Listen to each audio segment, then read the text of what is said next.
Bismillahirrahmanirrahim. On the demand of Sanjay Khan, BSc second year, CCS University Meerut. ये problem differential equation की है. Differential equation linear equation of second differential equation of second order की solve t y double dash plus 2y dash plus t y is equal to 0. यहाँ से पता चल रहा है कि जो इंडिपेंडेंट वेरिएबल है वो टी है और डिपेंडेंट वेरिएबल वाई है. तो इस डिफरेंशियल इक्वेशन को जब हम लोग सॉल्व करेंगे तो सॉल्व करने से पहले इसमें जो वाई का जो सेकंड डेरिवेटिव है उसके कोएफिशिएंट को 1 बनाने के लिए इन्हें स्टैंडर्ड फॉर्म में बदलने के लिए टी से पूरी इक्वेशन को डिवाइड कर देंगे. तो गिवन इक्वेशन इस तरीके से हो जाएगा Y double dash plus 2/t Y dash plus Y is equal to 0. अब इस इक्वेशन की हम कंपेयर कर देंगे. कंपेयरिंग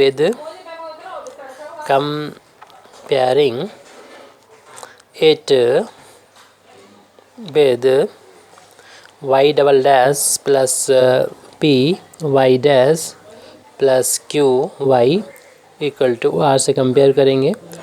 तो देख रहे हैं कि वाई डैश का जो कोएफिशिएंट है यहाँ पर तो p है, यहाँ पर वाई डैश का कोएफिशिएंट 2/t है और y का कोएफिशिएंट यहाँ q है. यहाँ पर y का कोएफिशिएंट नहीं लिखा तो 1 होगा और राइट हैंड साइड में कैपिटल R है इधर, तो इधर राइट हैंड साइड में 0 है तो r की वैल्यू 0 हो जाएगी. इस तरीके से हमने p q r की वैल्यू को फाइंड कर लिया है. तो यहाँ पर p जो है वो p q r जो है वेरिएबल, ये कांस्टेंट लेकिन वेरिएबल हो सकते थे ये, इसलिए ये डिफरेंशियल इक्वेशन जो है विद वेरिएबल कोएफिशिएंट चैप्टर से है ये. तो यहाँ पर हम लोग u को इस तरीके से चूज़ किया करेंगे u is equal to e to the power, जिस सेकंड ऑर्डर के डिफरेंशियल इक्वेशन के लिए ये है -1/2 p इंटू डी एक्स. इस u की वैल्यू को याद कर लीजिए, इसका हम लोग यूज़ करते हैं सॉल्यूशन को फाइंड करने में. -1/2 p की वैल्यू है 2/t इंटू, यहाँ पर देखिए वैसे तो फार्मूला हम लोगों ने याद किया होगा x dx के फार्मूले, लेकिन क्योंकि इंडिपेंडेंट वेरिएबल x होता था तब, लेकिन हमारे ये क्वेश्चन में इंडिपेंडेंट वेरिएबल t है तो इसको हम dt लिखेंगे, यानी यहाँ पर t लिखेंगे. तो ये वैल्यू हो जाएगी जो p की वैल्यू रखी 2/t और फिर dt लिखा हुआ है वो dt हम यहाँ पर लिख देंगे और 2 कांस्टेंट होगा और इस 2 को जब बाहर लेंगे इंटीग्रेशन के साइन से तो 2 से 2 कैंसिल हो जाएगा. तो e की पावर मिलेगी -1/t dt. और हम लोग जानते हैं 1/t जो होता है वो इंटीग्रेशन इसका अगर करेंगे तो log t होता है, यानी माइनस पहले से चल रहा है तो ये माइनस e की पावर माइनस log t हो जाएगा. यहाँ पर 1 मान सकते हैं, यानी लॉग में -1 का मल्टीप्लिकेशन मान सकते हैं और इस -1 को t की पावर में ले जाएंगे तो ये u की वैल्यू हमको मिल जाएगी e की पावर हो जाएगी log t to the power -1 लिखा जा सकता है. और e से log हट जाएगा, यानी जो v फार्मूला होता है हम लोग जानते हैं t की पावर -1 बचेगा. यहाँ पर ये दोनों हट जाते हैं एक दूसरे से. कुछ प्रॉब्लम हो तो बता सकते हैं डिटेल में इसको कैसे हटते हैं, और इसको लिख सकते हैं 1/t. तो इस तरीके से u की वैल्यू आ गई 1/t के इक्वल आ गई. अब इससे हम जानते हैं कि लिख सकते हैं, अगले पेज पे हम लोग देख रहे हैं इसको, अगले पेज पर इसको हम लोग देखेंगे. ये u हम लोग क्यों निकाला है, तो u को एक ये लिख रहे हैं लेट द रिक्वायर्ड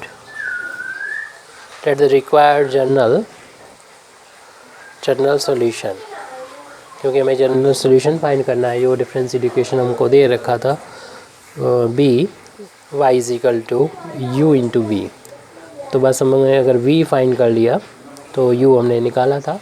ये दोनों का मल्टीप्लिकेशन से हमें इसका जनरल सॉल्यूशन मिल जाएगा. जैसे हम इक्वेशन नंबर 1 डाल देते हैं और b की वैल्यू निकालने के लिए हम लोग आगे बढ़ेंगे. तो b कहाँ से मिलेगा, तो b मिलता है then v is given y. तो v तब दिया जाता है given by the normal form. तो नॉर्मल फार्म से दिया जाता है और नॉर्मल फार्म याद कर लीजिए क्या होती है, d/v/dt² plus i into V is equal to S. ये नॉर्मल फार्म होती है। इसे इक्वेशन नंबर हम 2 डाल देते हैं। लेकिन अब i और s की वैल्यू ये भी याद करना पड़ेगी आपको। i की वैल्यू होती है q minus 1/4 p² minus 1/2 dp/dt। अब इस वैल्यू को हम अपने इस क्वेश्चन के अकॉर्डिंग रख देंगे, यानी q की वैल्यू जो है वो 1 के कुल निकाली थी ऊपर, माइनस 1/4 ये लिखा हुआ है, और p की वैल्यू रख देंगे ऊपर। p की वैल्यू थी p की वैल्यू फाइन की थी 2/t उसका स्क्वायर है तो स्क्वायर कर देंगे, माइनस 1/2 और dp/dt। p की वैल्यू जो भी निकाली थी उसको हमें डिफ्रेंशिएट करना पड़ेगा t के रिस्पेक्ट में। तो p की वैल्यू फाइन की थी 2/t। इसे सॉल्व करके i की वैल्यू को निकाल सकते हैं हम। तो 1 माइनस 1/4 2 का स्क्वायर हो जाएगा 4, t का स्क्वायर t² माइनस 1/2 इंटू 2 में कांस्टेंट है, इसको बाहर ले लेंगे, और d/dt t की पावर अभी अपान में 1 है, जब ऊपर ले जाएंगे तो t की पावर न्यूमरेटर में ले जाएंगे इसको, तो t की पावर -1 हो जाएगी। डायरेक्ट भी कर सकते हैं, कोई दिक्कत नहीं है। ये 4 से 4 कैंसिल हो जाएगा, हम डिटेल में कर रहे हैं इसको। 1/t²। इसी तरीके 2 से 2 भी कैंसिल होगा। इस डिफ्रेंशिएट करते हैं तो पावर आगे जाती है, और जितनी भी पावर होगी उसमें से एक माइनस होके -2 हो जाएगा।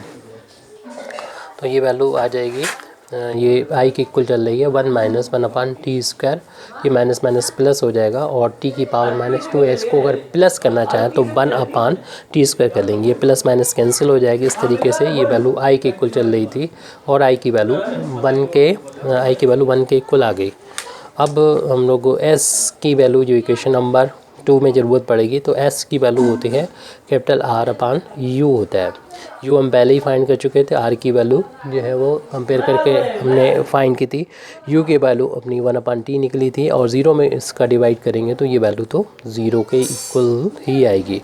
तो s की वैल्यू भी 0 आ गई। इस वैल्यू को हम इक्वेशन नंबर 2 में रख देंगे, तो इक्वेशन नंबर 2 बन जाएगा, यानी putting these values in equation number 2 जो नॉर्मल फॉर्म में है।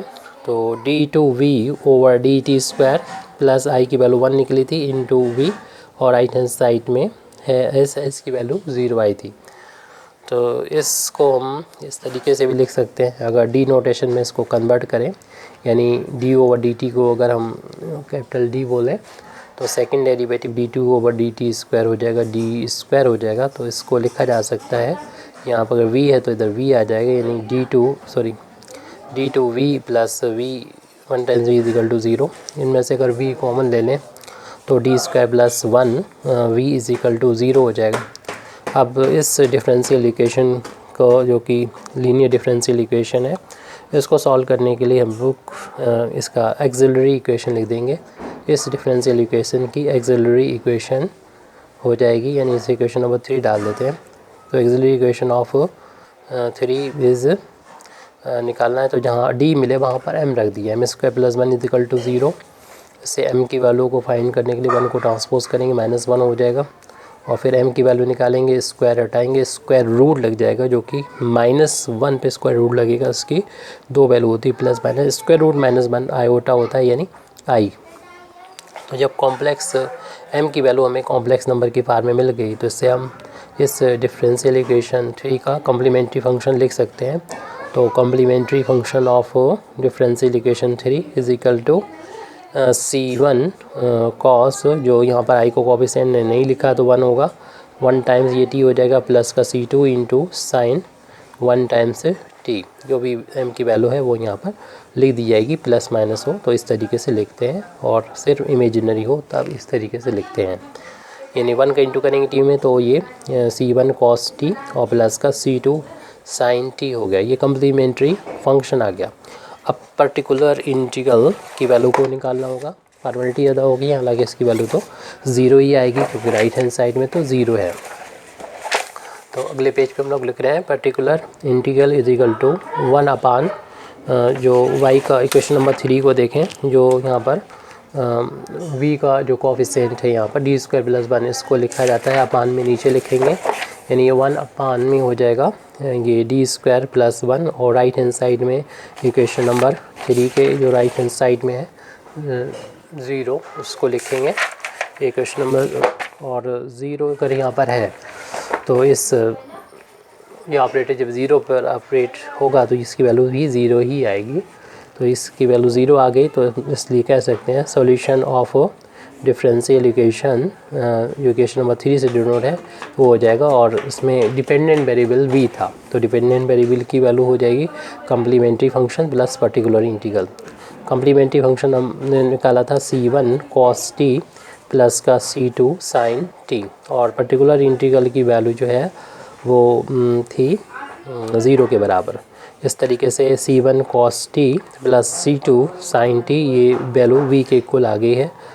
अब u और v जब दोनों हम लोगों ने फाइंड कर लिए तो अब इस डिफरेंशियल इक्वेशन का हम जनरल सॉल्यूशन लिख सकते हैं इक्वेशन नंबर 1 में u और v की वैल्यू को पुट करते हुए। तो लिख सकते हैं hence the general solution is, तो y इज़ इक्वल टू था u इंटू वी, और इक्वेशन नंबर 1 से तो u की वैल्यू आई थी 1 अपान टी, और v की वैल्यू ऊपर लिखी हुई है c1 cos t plus c2 sin t। ये यहाँ पर हमारा इस जो गिवन डिफरेंशियल इक्वेशन था उसका आ गया solution. Thank you very much indeed for listening me. वाखिर दावाना अल्हम्दुलिल्लाहि रब्बिल आलमीन। अब यहाँ पर जो आपने भेजा था डिफरेंशियल इक्वेशन की ये कंडीशन के साथ में कि y की वैल्यू 0 t बराबर 0 प्लस पर 1 के इक्वल है, और y की के डेरिवेटिव की जो वैल्यू है पाई पर जो होगी 0 के बराबर है। यहाँ पर ये दिक्कत आ रही थी कि अगर हम जैसे 0 प्लस है इसका मतलब हमने ये समझा कि ये राइट हैंड लिमिट है, यानी जस्ट t बराबर 0 ना रखें। अगर हम यहाँ पर t बराबर जस्ट 0 रख देंगे या लिमिट भी निकालेंगे अपान में 0 हो जाएगी तो इन्फिनिटी हो जाएगा, तो फिर तो कुछ भी इससे हमें हासिल नहीं होगा। फिर भी हम इस t का अगर मल्टीप्लाई करके इसको सॉल्व करने की कोशिश करते cos t प्लस का c2 sin t, और यहाँ पर यानी t बराबर 0 रखने पर y की वैल्यू 1 हो जाती, तो t बराबर 0 रखने पर यानी cos 0 हो जाता प्लस c2 इंटू साइन 0 हो जाता। एक तो तरीका इसका ये था, इससे हमें c1 cos 0 की वैल्यू 1 हो जाएगी, sin 0 की वैल्यू 0, इससे ये वैल्यू 0 हो जाएगी, तो c1 की वैल्यू जो है वो 0 के बराबर मिल जाती। दूसरा तरीका ये था कि हम इसको चूँकि लिमिटिंग तौर पे अगर दे रखा है जी, जैसे कि हमने समझा है मेरी नॉलेज के अकॉर्डिंग, तो उसमें y की वैल्यू तो 1 के बराबर है जब t जो है टेंस टू 0 है, यानी 0 तो नहीं लेकिन टेंस टू 0 है, राइट हैंड लिमिट है। और किस पर अप्लाई करना है, ये 1 अपान t और c1 cos t plus c2 sin t से। अब यहाँ पर अगर हम लिमिट जो कि 0 प्लस है और हम राइट हैंड लिमिट को सॉल्व करते हैं, यानी इसको हम ऐसे कर देते हैं h टेंस 0, और जहाँ पर भी t मिले वहाँ पर 0 प्लस h रख दें, तो c1 cos 0 प्लस h और plus c2 into sine 0 plus h, और उसके बाद में इसे जब 0 प्लस h का ही इक्वल होता है तो उसे 1 अपान h, और इसे इस तरीके से लिखते c1 cos h plus c2 sine h। कुछ ज़्यादा फ़र्क नहीं पड़ा इस पर, जैसा था पहले t की फार्म में था अब h की फार्म में आ गया, तो फिर यानी अब सॉल्व नहीं होगा इस तरीके से। तो हमने लिमिट को अगर बांट देते h को इधर बांट देते, लिमिट को भी बांट देते हैं, तो h टेंस टू 0, यानी इस h को इसके नीचे ले आएँ तो c1 cos h अपान में h कर लें और c2 बाहर ले लें और लिमिट इस पर लगा दें h tends to 0 sine h upon h, तो साइन h अपान h और h टेंस टू 0, तो इसकी वैल्यू तो 1 होगी, तो c2 इंटू 1 आ गया, कोई प्रॉब्लम नहीं। लेकिन यहाँ पर चूँकि ये h है और ऊपर अगर h बराबर 0 रख दिया तो C1 cos 0 और ये अपान में 0 रखेंगे, ऊपर तो वैल्यू ये बन जाएगी cos 0 की वैल्यू 1 और अपान में 0 है तो इसकी वजह से ये वैल्यू हो जाएगी इन्फिनिटी हो जाएगी प्लस C2 और राइट हैंड साइड में लेफ्ट हैंड साइड में 1 चल रहा है, तो इस तरीके से हमें वैल्यू नहीं मिलने वाली, क्योंकि कोई भी कांस्टेंट अगर इन्फिनिटी के साथ जुड़ेगा तो 1 के इक्वल नहीं हो सकता। तो कुछ अब्सर्ड रिजल्ट आ रहा है, ये या तो क्वेश्चन में स्प्रिंट है या फिर मेरी नॉलेज उस लेवल तक अभी नहीं पहुंची है जिसके ये हम प्रॉब्लम को सॉल्व कर सकें।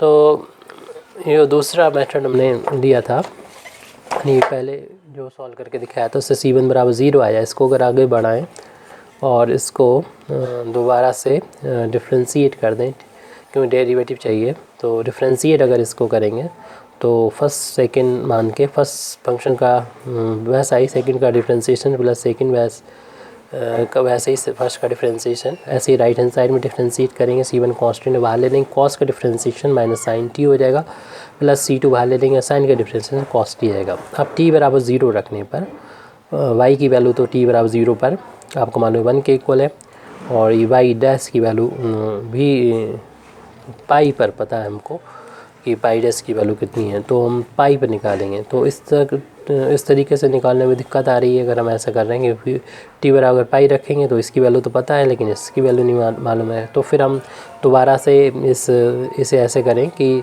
हम इसको डिफ्रेंशिएट ना करके इस जो शुरू में वाई जो निकाला था इसको डिफ्रेंशिएट करें। तो इसके लिए हमें न्यूमरेटर और डिनोमिनेटर का फिर यूज़ करना पड़ेगा।